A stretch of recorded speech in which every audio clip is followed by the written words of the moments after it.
Hello everybody and welcome to the United Stand. I don't even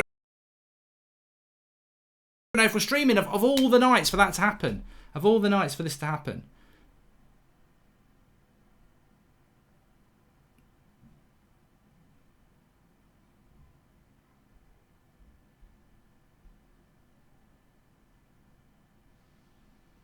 Well, he's saying I'm streaming from here, so I'm not sure what's happening.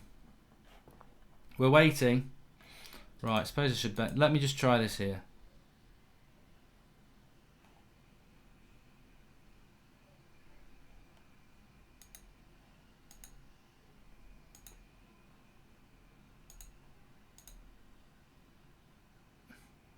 We're back.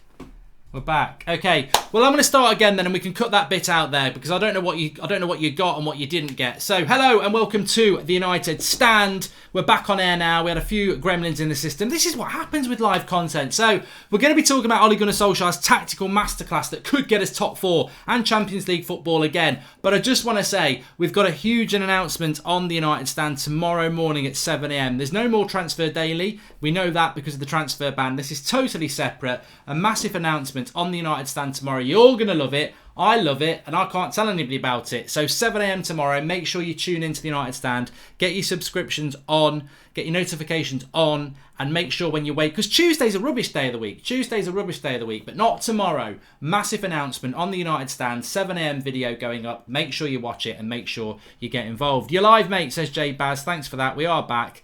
And look, we're live. We're live. Baku again. We've also got a call in tonight. So if you want to get on the call in, the link's in the video description for Discord. That's an invite link. You can only do call-ins through Discord now. I'll show you how that works in a moment. But let's fly into this. I want to talk about the first few topics and then I want to get your questions. Manchester United, top 4 chances. What are you thinking? Look, we're real people here. We hit it real. Real people know that for Manchester United, and welcome to Brad Colin Young, the latest member of the United Stand Members Club. You don't say you're getting top 4 after one game. You don't say you're getting top 4 after one game at all. Paul Scholes was asked about Manchester United's performance yesterday and he said we're weak in the midfield and against better teams we're going to get found out in the midfield. However, what you do against the better teams is what we did against Chelsea yesterday. You play on the counter-attack, and I think this is what Ole Gunnar Solskjaer... Scholes, seen it, you've seen it, I've seen it. This is Ole Gunnar Solskjaer's plan because he hasn't been given the midfielders that he needed, and this may well be the way that United get where they need to be. I think when we're playing teams like Bournemouth, Sheffield United, maybe even Everton's and Watford's, we'll have a go. We'll go on the front foot and we'll try and do something. But when we're playing the teams like the Chelseas who want possession, certainly the Man Cities, the Liverpools and the Spurs, I think United are going to sit and hurt teams on the attack, on the counter-attack. It's the traditional way. It's the traditional small boy way. Some people in the media today have called it the anti-football way, but in not saying we're rubbish or anything like that, but counter-attacking football is not what people really do now. It's all about possession. It's the Pep way, it's the Klopp way, it's the high press, it's the possession.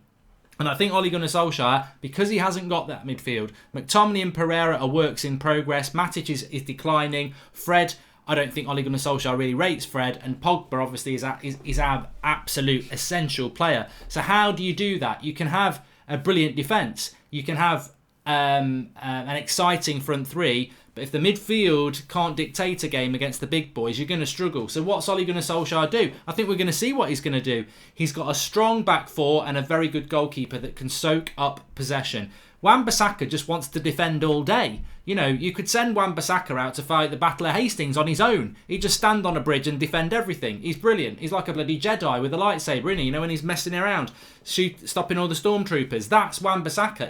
He'll just defend all day. Harry Maguire, leader. He'll defend all day. Luke Shaw and Lindelof, reliable. David De Gea, one of the best goalkeepers in the world. So you've got a back five there that can sit back and soak up pressure. The midfield, they sit in front of it against the better teams and provide a shield. And then when you get the ball, you hit them fast on the break with the pace of Jesse Lingard and Marcus Rashford and Martial and Daniel James and Mason Greenwood. And I think that's the way United are going to have to go. And I think it's a very clever way to go, because when are you going to do in the kickoff again, says Chops How? I will be on it again. I've not been invited yet though. But it's a very, very clever way of doing things for Manchester United. And actually, you know, when you think about it, you think, oh, that's not the United way, to sit back and invite pressure on us.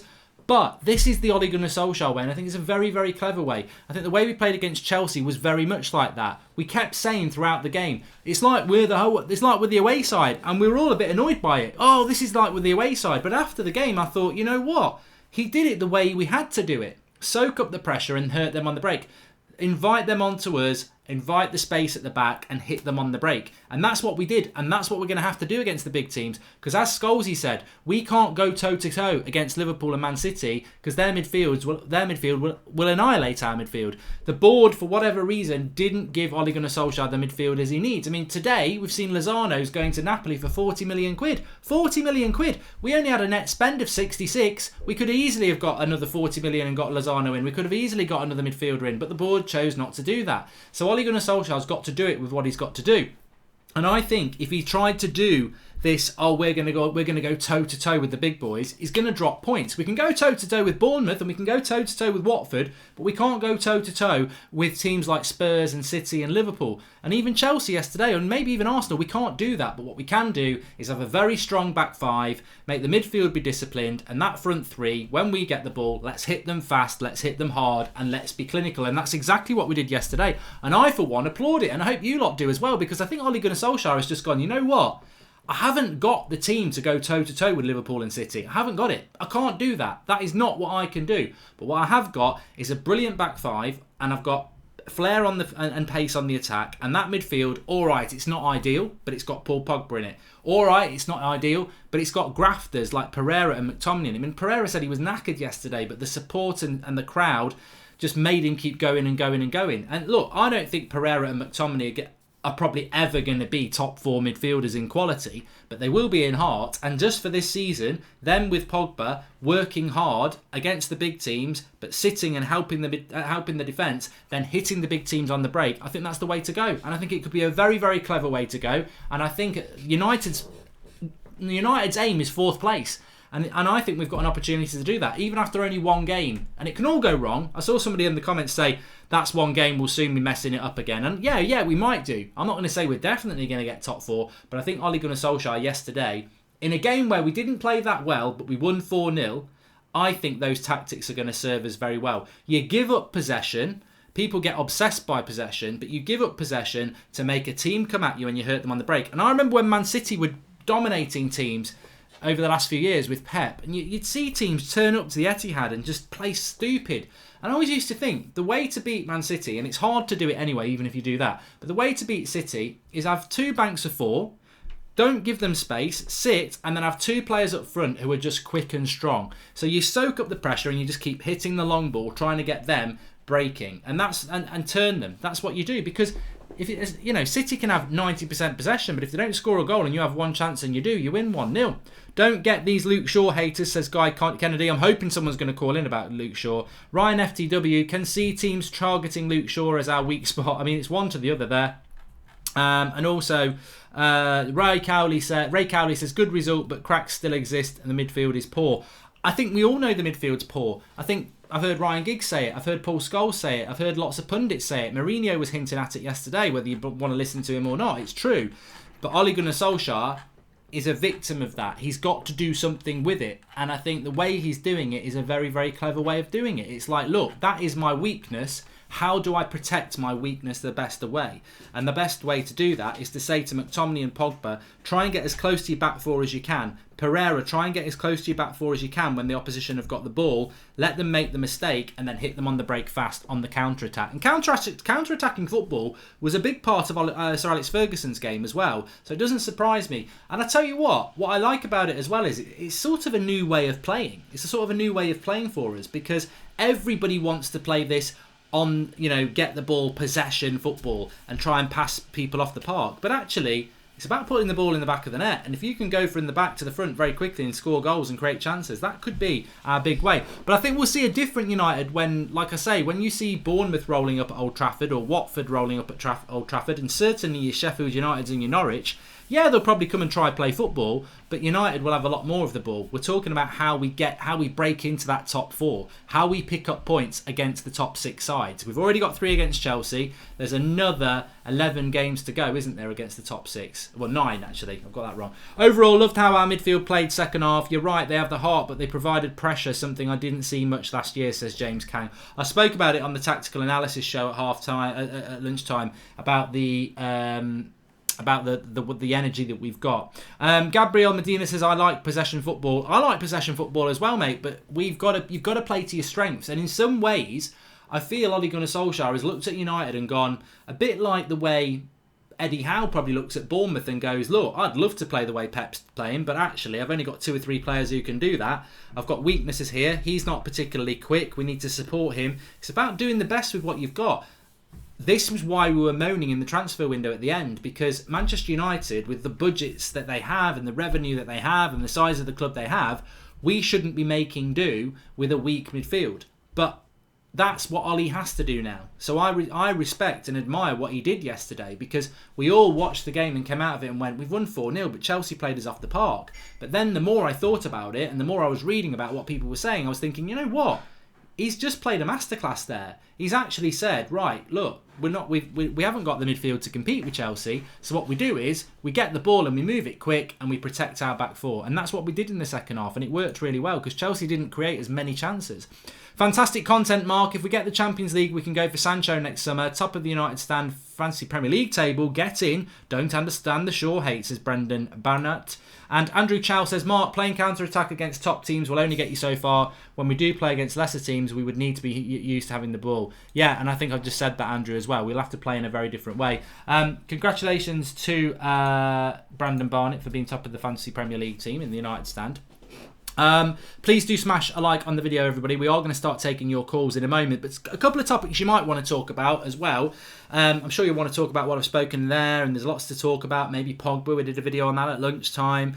The transfer window, are you over that yet? But the one thing I want to say is that we don't play our next game till a week tonight. It's Monday Night Football. It's at Wolverhampton Wanderers, right?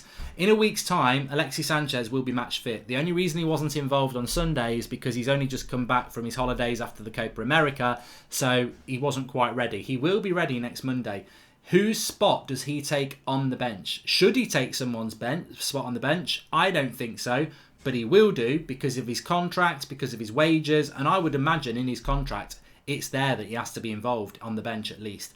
So whose place is he going to take? Daniel James, who came on and scored, or young Mason Greenwood, who we want to see playing? It's going to be an interesting one for Ollie. What will he do with that? And also, let's get some of your opinions on Luke Shaw. Let me just say about Luke Shaw yesterday. I scouted around yesterday, and apart from Manchester Evening News, who Samuel Luckhurst, for some reason, his player ratings are bizarre and always have been bizarre. But if you look around most other people's player ratings, and certainly the ones I gave and Flex and everyone like that, Luke Shaw's player rating yesterday is not as bad as people think.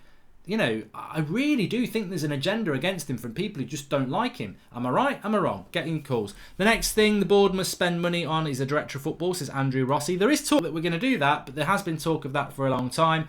Ollie's playing similar to Jose, but Ollie fanboys can't see that. Also, Mark, you have to realise Luke Shaw is average at best, says Mike's Hawk Small. Well, why don't you ring in, Mike, and you'll get put in your place by me, because Luke Shaw's not... Look, I don't mind, and we were talking about this at lunchtime, I don't mind if people don't like a player that I like. That is life. But what I will fight back again is facts. Like, when telling me to realise Luke Shaw is average at best. He won the bloody Player of the Month 3 months in a row, 3 months in the season last year. There's only 9 months in it. So for 1/3 of the season, he was our best player. He also won Player of the Year. He gets back and forward like a bloody yo-yo. I like him. I think he's a good left back. I haven't got an issue with him, and you're not going to change my mind. But if you're going to tell me things about him, at least stop saying like, oh, he's average at best. Give me something to work on, because I can't work on you've got to realise he's average at best. I don't realise he's average at best. And Ollie is not playing similar to Jose Mourinho, Mike. I'm sorry to say that, because you've given us a super chat, and I respect you for that. But how is Ollie playing similar to Jose Mourinho? Jose Mourinho played lazy, pragmatic football where we gave up possession and just sat back. Under Ollie, yeah, we might sit back against the big teams, and I accept that is similar to Mourinho. But the way we we are pressing. The front three press energetically. They didn't do that. When I'm talking about sitting back, I'm talking about the back four with the midfield protecting the back four when the opposition have got possession. But Martial and Rashford are not just stood there as well. They're running around. And when we get the ball, we're moving the ball quickly. Look at that pass from Pogba for the third goal. We're still celebrating Martial's goal and it's back in the back of the net again. Pogba, Rashford, back of the net. Like that wouldn't happen under Mourinho. Mourinho didn't like that sort of risk pass. He wanted to move it side to side and play the percentages and wait for mistakes. That's why we were so bloody boring under Mourinho. The way we move the ball from back to front under Ollie is totally contrasting to the way Mourinho wants to play. Did Luke Shaw deserve Player of the Year last season, says Hayder Lamy? Yes. Tell me he didn't. Spartan N. James, Sanchez for Mata. Luke Shaw might need a youth player like Ethan Laird to compete for the position. He's good, but he could get better that way. I wouldn't have had a problem if we'd brought another left back in. I don't mind competition for places in any position. Aaron Wan-Bissaka is making Shaw look worse than he actually is, says Ryan FTW. I think Aaron Wan-Bissaka would make Andy Robertson look bad at the moment. I think, and Andy Robertson's one of the best left backs in Europe. I just think Wan-Bissaka is an unbelievable defensive right back. I still think going forward he's got a lot to learn, but we know that. And we know that Luke Shaw's got a lot to learn going forward. But defensively, as a fullback, I think Aaron Wan-Bissaka's probably the best in the Premier League. I don't think he's the best right back in the Premier League yet, but defensively, he is absolutely titanium. Nothing gets past him. Dazu W. Shaw was poor first half as Rashford wasn't helping him at all. Second half, Rashford helped out a bit more and Shaw played better. Luke Shaw needs some competition for left back, says Christopher Delagi. And Abdi Ali says, I was still celebrating Martial's goal when Rashford scored.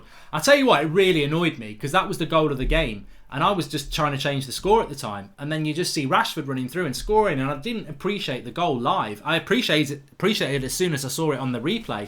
But I really wish I'd seen it properly live because it was an absolutely fantastic goal. Anyway, let's start taking some of your calls. If you want to get involved, the link is in the video description for the Discord. And I'm just going to go in and get in there and wait and pull somebody in a minute, not off. But let me just say this before. I want to just go back to the live chats. Remember tomorrow morning at 7 a.m. we've got a huge announcement on this channel. I don't know how that came across at the start of the video because we had some gremlins in the system. It's a really exciting video. It's going up at 7 a.m. tomorrow morning. The biggest announcement the United Stand has ever made.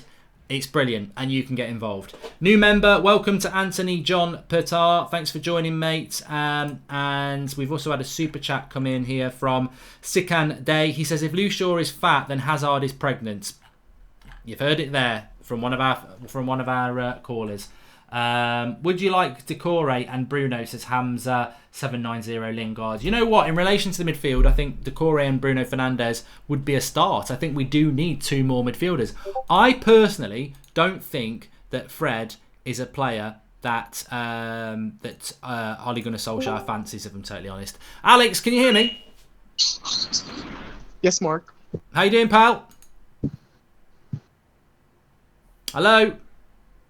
Gaten Wielenga says, I loved the 4-0 yesterday. It was brilliant, wasn't it? It was absolutely fantastic. Alex, can you hear me? Hello?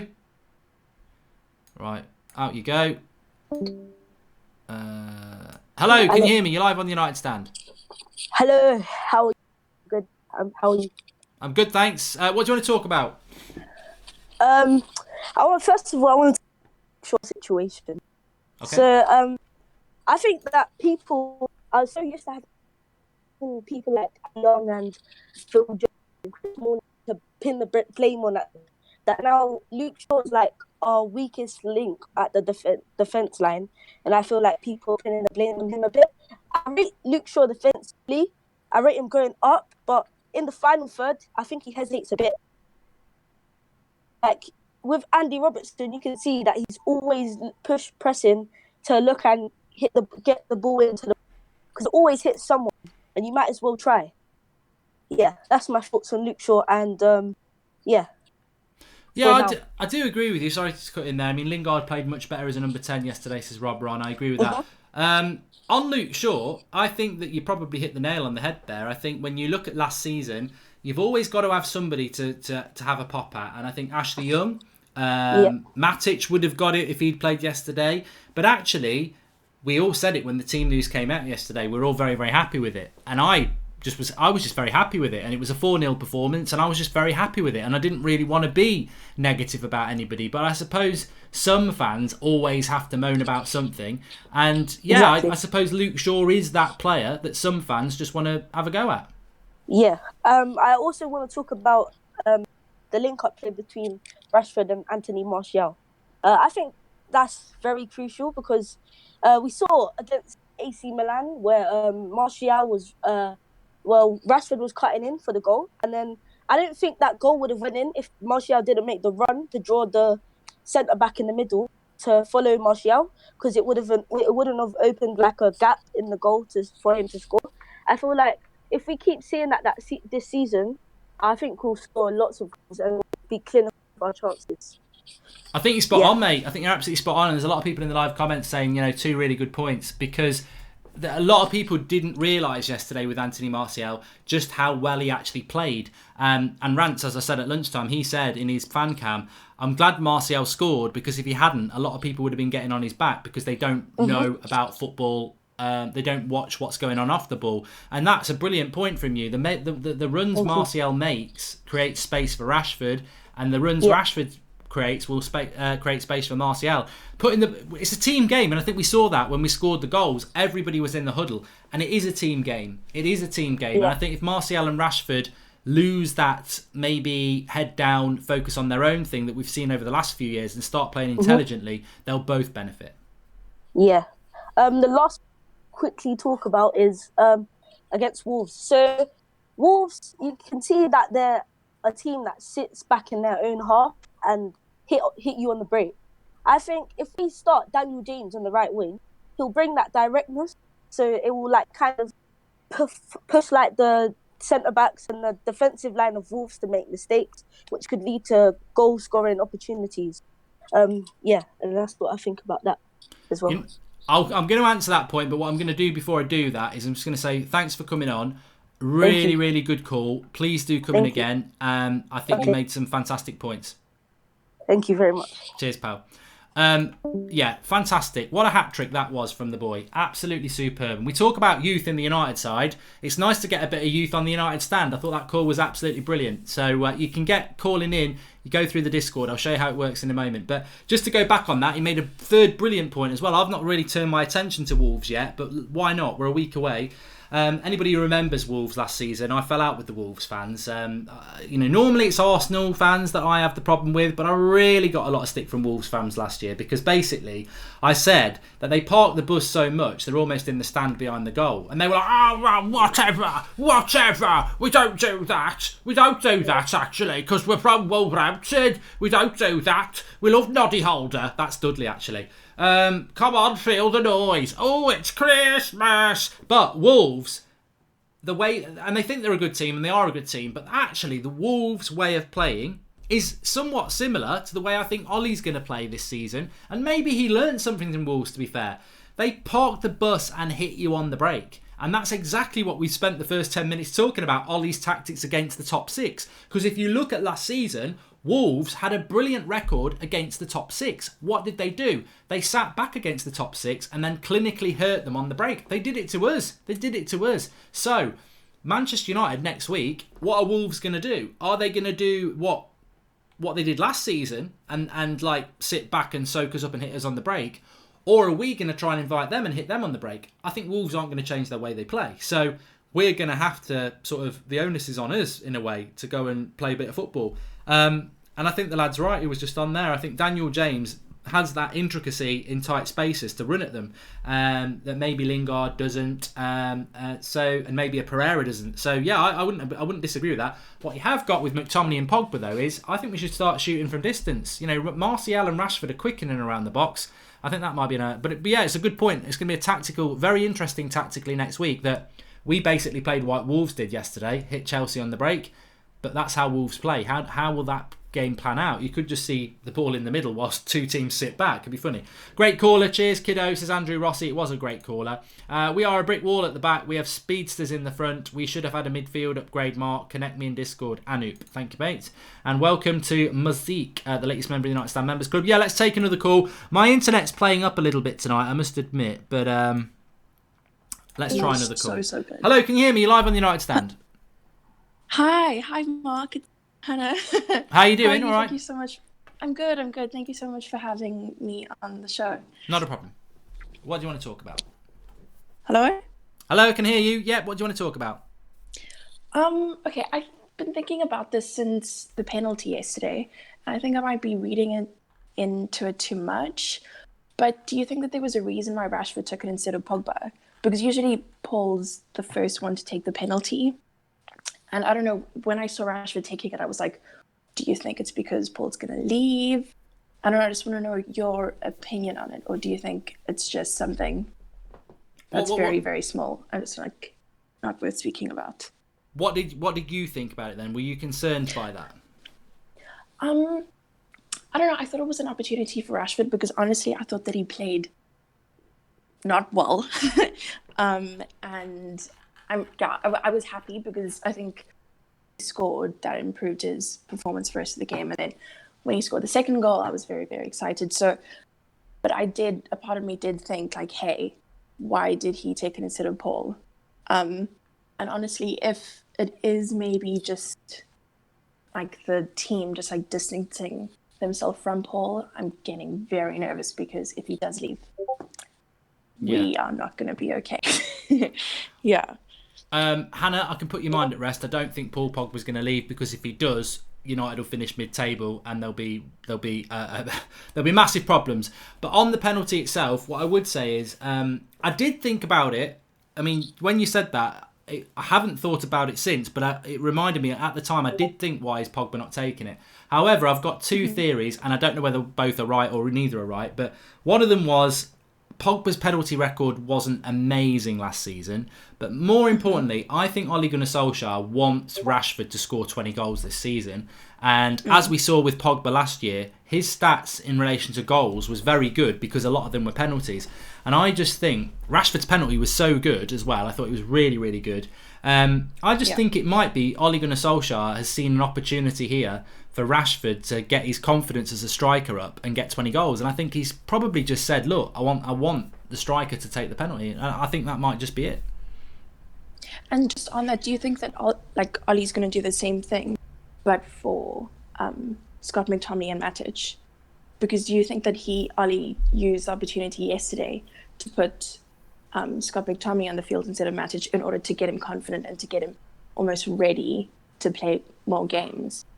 Do you think Ollie's thoughts are more consistent along that? And do you think Matic is sort of going to be replaced by Scott McTominay? I think that I'd stand by what I said in my match reaction, that I didn't think McTominay played badly, but I don't think he was anywhere near the level of Pogba in the second half. And I thought Pereira, apart from the assist, didn't play that well either. But I want him to keep playing those players because you hit the nail on the head there, and we spoke about it as well during the game yesterday. Confidence is massive. Like Chelsea played well yesterday, and they normally you'd take a lot of confidence from playing like that, but they got beat 4-0, so their confidence will be on the floor. We didn't play brilliantly, but we win 4-0. So confidence is absolutely essential. I mean, I don't know what are your thoughts on Matic. I personally don't really want to see him back in a United shirt unless we've got injuries. I would play McTominay and just keep playing him. I really don't like him. I'm sorry to be terrible, like a terrible person. I really, really, really don't like him. I think he's too slow. He does nothing. And just seeing his name, we released the team before the match for some reason. I don't know why we do that. I just get so angry whenever I see his name, and it was just so refreshing to not see it at all. So yeah, I was really, really excited. I am really excited for McTominay. I'm really excited for James, for Aaron Wan-Bissaka, and I just really hope that Marcus Rashford steps up. And like you said, confidence this season is very important, as well as consistency. So those are my two things that I'm really looking for: confidence and consistency. And I really hope the team can have that as well, because I really don't want to be sixth again. Yeah. Where do you think we will finish? Just quickly, where do you think? I know it's very early days and you're almost saying it without any knowledge, but what's your hunch this season? A lot of people were saying 5th and 6th. I mean, I said that as well. I think 4th is our ceiling, but a lot of things have got to go our way. What's your feeling? It's very negative. I honestly think that it's either between 6th or 7th, because Chelsea, they are definitely not going to make top 4. Spurs will make it, Liverpool will make it, Man City will make it. You're going to hate me. I feel like Arsenal's going to make it. I really hope that they don't, because I hate Arsenal. Not as much as I hate Liverpool and City, but like, I don't know. I feel like it's either between 6th or 7th. I feel like Wolves are going to improve, because I think they're really good. But yeah, I don't know. I'm just trying to keep my, just be realistic, but also not pessimistic. Yeah, I don't know. Step by step. Hope we can make it to 5th. Step by step, that's all we can do. Thanks for coming on, Hannah. Really appreciated it. Are you South Thank Africa? You so Is that much. where you're phoning from? Yes, I am. Thank you so much. I really, really love the United Stand. I started watching like a year and a half ago, and it's really, really been great. Thank you so much, and congratulations on 500,000. I know that we've surpassed that already, but congratulations. Thank you very much, anyway. And please do call in again. Will do. Okay, thank you. Thank you. There is, bye Hannah, sorry I cut her off. Rob Ron says, Rashford and Pogba fought over the penalty. I was at Old Trafford. Pogba let Rashford take it, probably because he won it. Pogba gave his shirt to a fan at the end as well. Well, that shows maturity from Pogba, doesn't it? Because, and that's an inside information from somebody who was at the ground that we didn't see on the telly, that maybe there was a bit of a discussion between them. Dazu W says, Rashford spoke to MUTV after the match and said there is a few of them who can take penalties, and whoever feels most confident at the time can step up. And I thought Pogba's, I thought his penalty was absolutely superb, Rashford, because as I remember, Kepa went the right way. It was a really good penalty. Anoop Ayapan says, please let us know how to connect via Discord. It's confusing. Have been trying every time. I'm not able to get in the queue. Right, I'll quickly show people how to do that, because Anoop makes a good point. So let me just show. Please do smash a like on the video. We've had 2 really good calls so far. So look, on the screen now, this is what you will see if you are on Discord, and you go into it. It looks a mess when you first go in. I must admit I wasn't used to it, but basically what you're looking at when you come in is these things here: TUS videos, announcements, United news, match day. These things are all places general where you can just generally type in stuff and have a chat with people. It's like your old school forums, etc. But if you want to be involved in the call-ins, you keep coming down, and you go into these call-in queues. So if you go into a call-in queue like that, which I'm going to go into very, very quickly, would have done that because nothing would have changed things. He is the person to know to them. He's not getting sacked. He's quit. Yeah. So they didn't realise I was in there quick He's enough the one there. that's saying, oh shit, they might do now. No, they don't. No, they won't. So yeah, that's how you do it. You've got all these voice cues. You're in there. You're having a chat. There's loads of people in there, as you can see. And what'll happen is you will get pulled out of there to be in the show. So that's how it works. Go back and watch that again and again to understand it. Obviously, we're live at the moment. I don't want to go too much into it, but that's how it works. It's very simple. You go in through the invite queue. You can go into the typing chats, or you can go into the calling queues, which you can go in the calling queues 24/7. Some people are in there 24/7 just talking about United, like those people are. They're probably never going to get on the show. They're just having a chat amongst each other.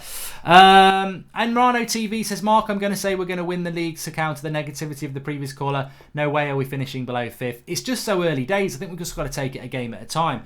It's like every game is a battle, isn't it, with United? I just to come back on that, because Hannah obviously said she thinks 6th or 7th. I'm not going to make any changes to what I said before the season started. I think 5th or 6th is most likely. I'm not going to change that after one game, because I think 38 game season, we've done one. We've got 37 to go. I think every game, as a United fan, we've learnt what we have learnt over the last 6 years is you can't trust this United side. And I don't mean the players, necessarily these players. I just think in a general sense over the last 6 years, you look at the good results we've had and you look at the bad results we've had, we never know game to game what might happen. Like, we've been to Huddersfield and lost. We've had Cardiff at home and lost. We've been to Newcastle and lost. You know, we've drawn at home to bloody Burnley. And these are results that, so like Wolves next week, every game is like a cup final for United in the Premier League this year. And if we can come out and win loads of games, great. But I still feel that team will lose over 7 games this season. And if you lose over 7 games, you're looking between probably 4th and 6th. That's what you're looking at. And I hope I'm going to be wrong. It's too early days to just turn it around, though. Ollie's press conference and Simon S. comments show that Bruno was never a priority, in which case hope whoever the priority target was, we aim to get them in January. Ollie's press conference and Simon Stone's comments show that Bruno... I don't know what comments you're talking about, Cobb. I I still think that Bruno Fernandes was a priority and the club just didn't want to spend the money, like the same as Perisic. Jermaine DeCray says, Mark, I've been a fan of the show for years now. I'm never able to call in on a Monday due to work. I hope you guys consider adding a weekend call-in show. We are. We definitely are. Remember tomorrow morning to watch out on the United stand, 7 o'clock. Huge announcement coming in. Right, let's try. I've got a hair in my mouth. I don't know where I've got it from. Hello, can you hear me? You're live on the United stand. Yeah, I can. Hello. Hi, how you doing, mate? You all right? Yeah, I'm good, thanks. How are you? Yeah, good. What do you want to talk about? I'm here to talk about Luke Shaw. Oh, hey. Oh, good. So come on then. Tell me why you don't like him. No. I do rate Luke Shaw. All right, okay. Good. I just think that there's an agenda against him because he doesn't offer such things that maybe Wan-Bissaka offers and that they play differently. And I feel like sometimes when he's going forward, he's scared to put the ball into the box or maybe drive into the box, because if he loses the ball, he then has to go back and make up for his mistake. Yeah, I'll put my hands up as a Luke Shaw fan, and I love Luke Shaw. I said this at lunchtime. I've got no problems admitting that in the final third, like you just said there, he does seem to get nervous. And the thing that's annoying, I don't know what you think, I think he actually has got a good cross on him, and he has got the ability to burst into the box. Yeah, I definitely agree. I just think the fat jokes and stuff is just looking for an excuse. I feel like you see last season, as you said on many of your shows, he's got Player of the Month 3 times this year. No one else has done that, and he got Player of the Year. Yeah, I mean, look, the fat things, look, Lukaku got a lot of that last year, and I know people will say, why are you sticking up for Luke Shaw when you used to have a go about Lukaku's weight? But Lukaku put too much muscle on. It wasn't too many pies, it was too much muscle. Yeah. With Luke Shaw, everyone's like, oh, get down the kebab shop and this, that and the other. Now, admittedly, I did do a FIFA 19 joke about it, but when I play FIFA 19, I'm taking the piss anyway. In real life, I'm not going to start calling him a fat lad, because that's, it's just not. It's not true anyway. I mean, we've had players like Wayne Rooney who carried weight. It doesn't. I think he's one of the most energetic players we've got. He never stops going back and forth. Yeah, I agree. Would I be able to speak to you about Scott McTominay? Yeah, please do. Yeah. Do you think he's good enough, and do you think he's got room to develop, or do you think he's already at his maximum potential? What I would say about McTominay is, and a lot of people think I don't like McTominay. What I didn't like about McTominay was the way Mourinho used him and gave him Player of the Year when it was just not deserved. But what I did say in the summer is I had this feeling that McTominay we were gonna see the real McTominay this year. And what really encouraged me about yesterday is that he was on the pitch because Matic was on the bench. So I would rather see 38 games of Scott McTominay and let's find out that he's not good enough than see Matic this season. I'm willing to take that risk that maybe McTominay isn't good enough and we have to go and buy a midfielder next summer. But I would much rather see him on the pitch than Matic. So I suppose I'm not totally answering the question there, because really I think with McTominay the jury's still out. I think some people have already decided he's good enough when we haven't really had that evidence yet. But I think he could be. I just think we're going to have to wait and see. I don't know about you. What are your thoughts?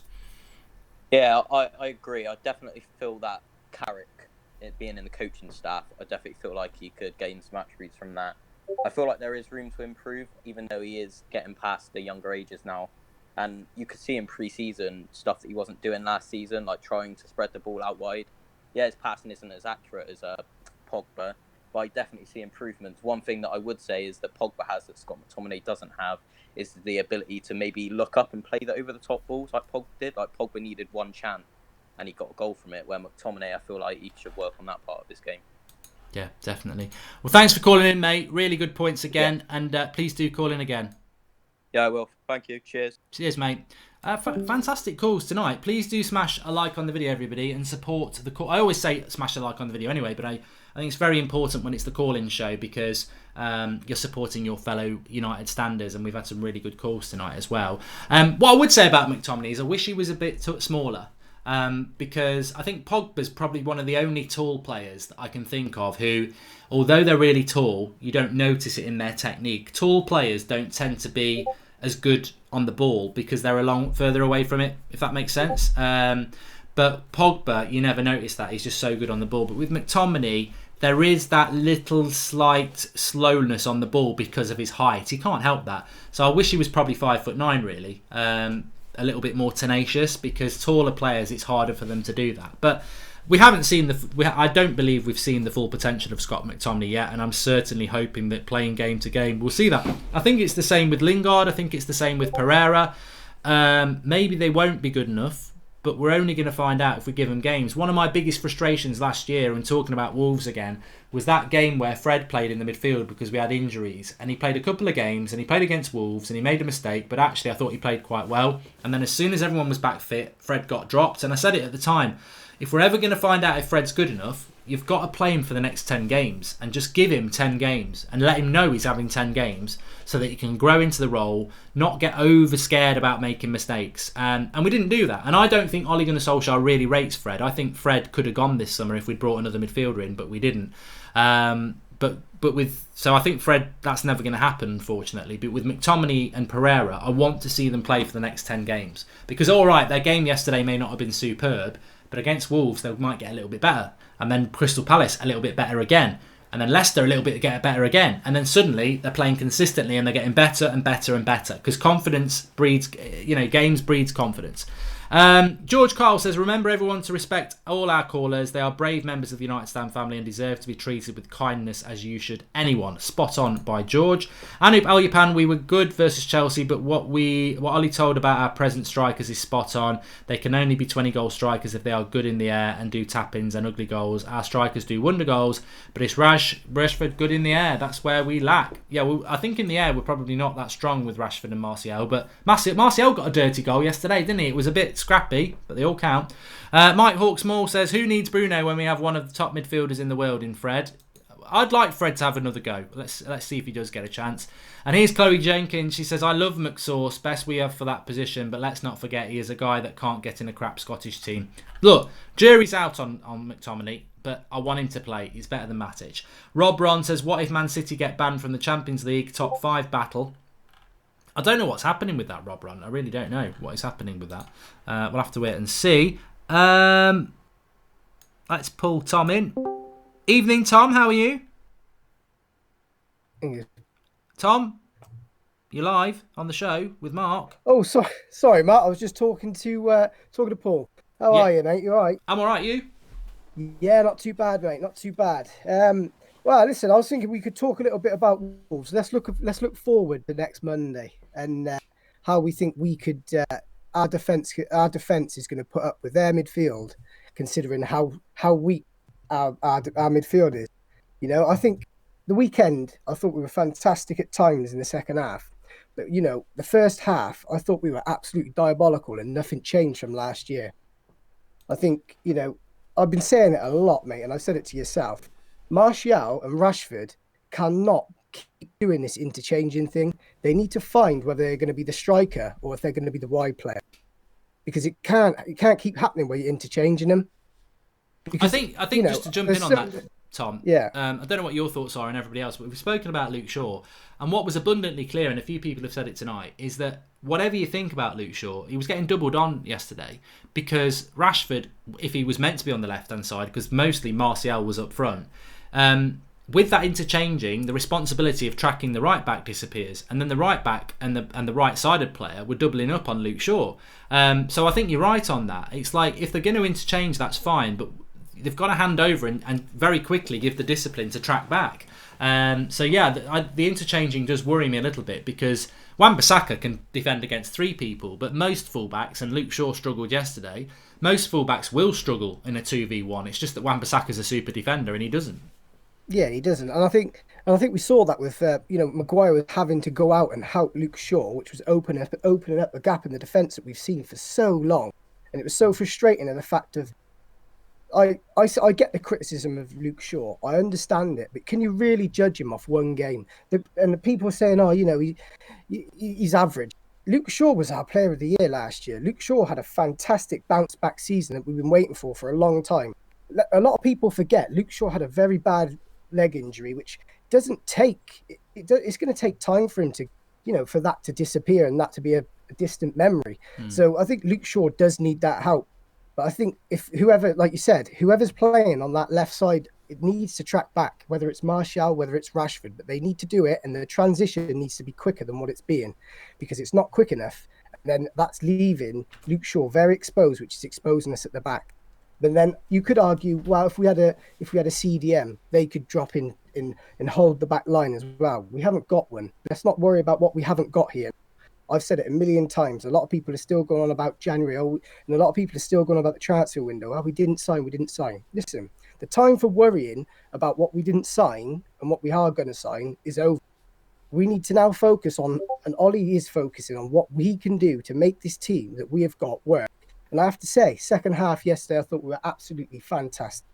And it was great to watch. And at times I thought we rode our luck a lot. But I think, in the end, our counter-attack was beautiful. It was quick, and I'm chuffed Dan James got his goal. And I think Dan James sort of clicked with Pogba. I think he complemented Pogba because that's what Pogba wanted. He needs that player that's going to be fast and direct. And James gave him that option yesterday. And I think that was great. But, let's be honest, Mark.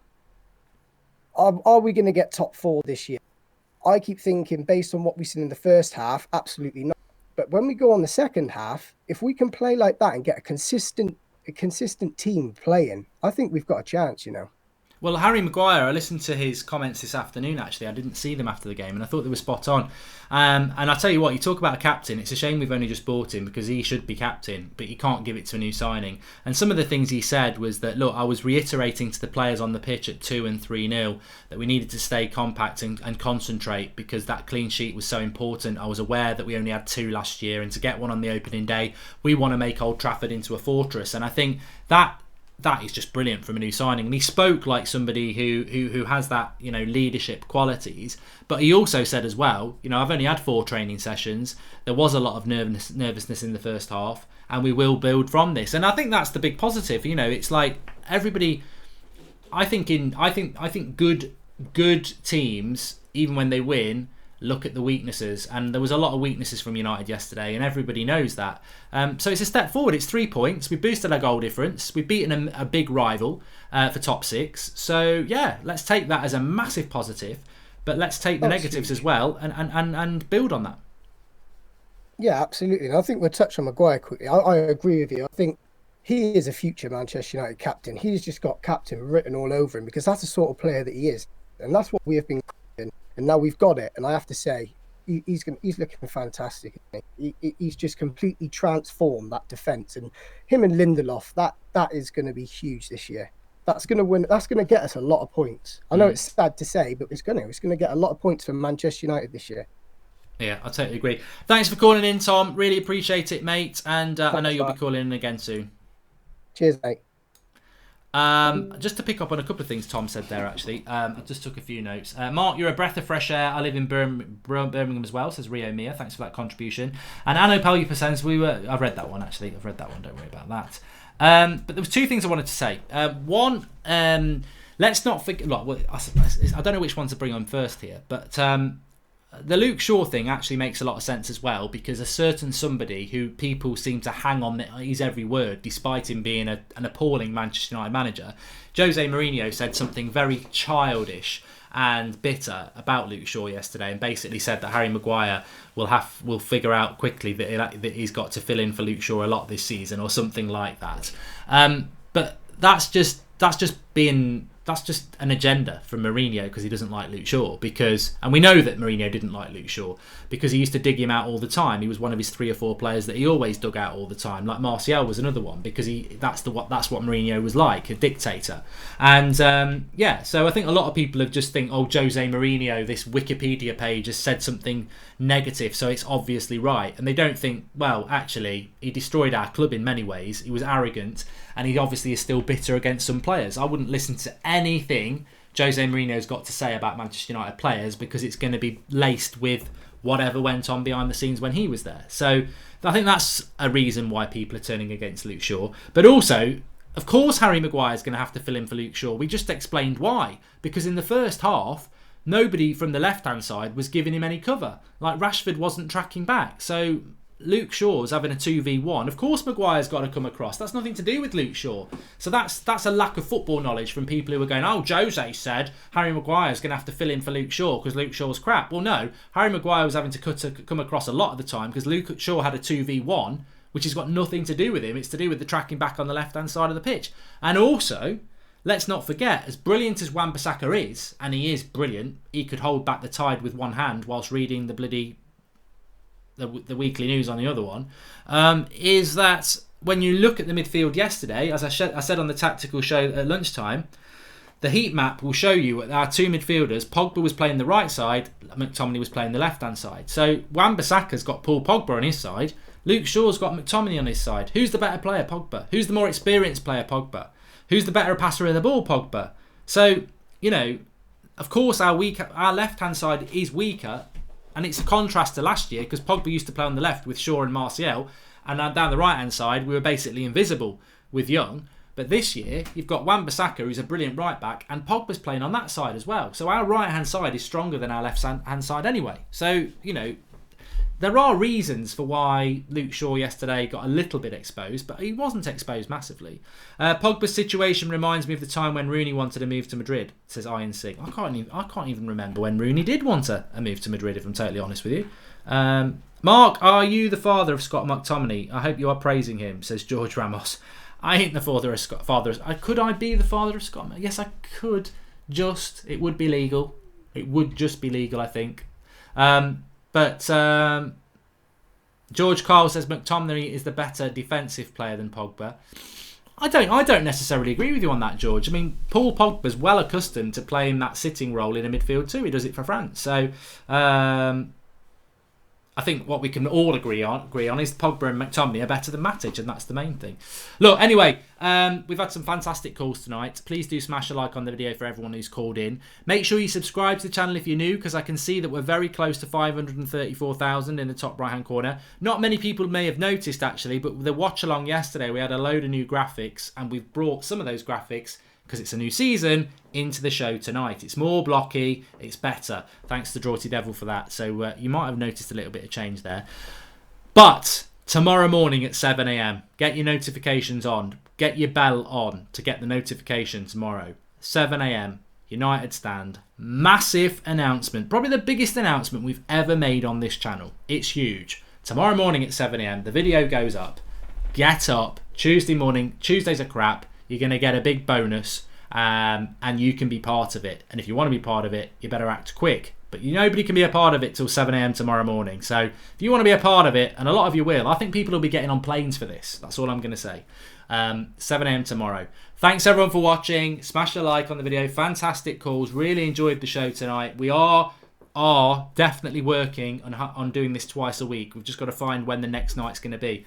We would have done it on a Thursday, but as we know, our Thursdays are going to be taken up with the bloody Emmerdale Cup this season, so it's about figuring out when we can do another call-in, but we will. What are your thoughts on Chelsea fans saying we didn't deserve to win, says Kush Bardwaj. What a brilliant way to end the show. What are my thoughts about Chelsea fans saying we didn't deserve to win? I advise Chelsea fans to get on the BBC website, go and look at the Premier League results, and you'll see Manchester United 4, Chelsea 0. Manchester United 3 points, Chelsea 0. You didn't win because you didn't win. We won because we took our chances. Deal with it. Thanks for watching. See you tomorrow morning. I'm very excited. It's like Christmas. 7 a.m. Watch the show tomorrow morning. It's huge.